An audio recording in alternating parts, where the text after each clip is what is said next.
Hi there, my name is Sharon Veerasinghe. ECE3004 Assessment Task 2 Story Listening. First of all, I would like to begin by acknowledging the traditional owners of the land on which we meet today. Also, I would like to pay my respect to elders past and present.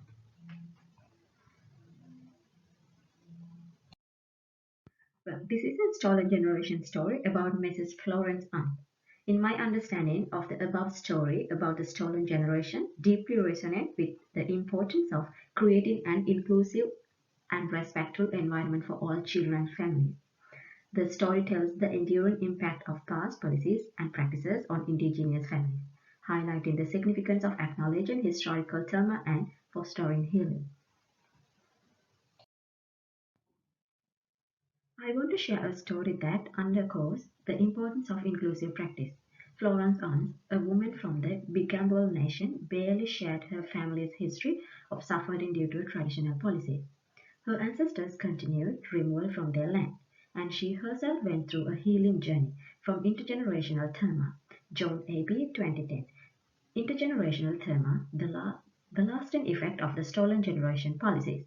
Indigenous Studies Journal, the story resonates deeply, reminding of us the significance of creating an inclusive and supportive environment for every child and family.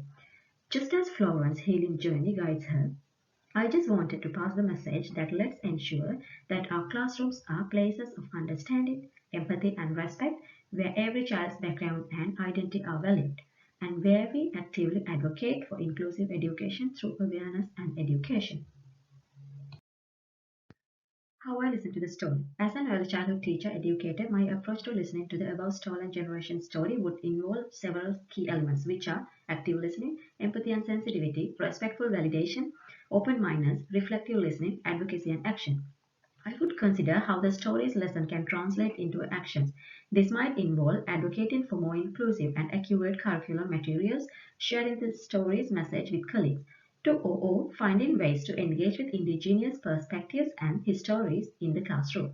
Overall, my approach to the listening to the stolen generation story would be rooted in empathy, respect, and genuine desire to learn, grow, and contribute to creating more inclusive and understanding educational environment. Rinaldi 2001. A pedagogy of listening is a multiple listening, listening with all the senses in multiple ways.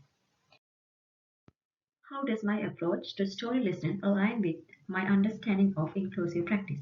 Especially when it comes to stories of stolen generation, then inclusive practice involves creating an environment where every individual's experience, backgrounds, and perspectives are acknowledged and respected. When listening to stories like the one and about the stolen generation, I adopt the following principles to ensure alignments with my understanding of inclusive practice, such as active and respectful listening, cultural sensitivity, empathy and understanding, educational engagement.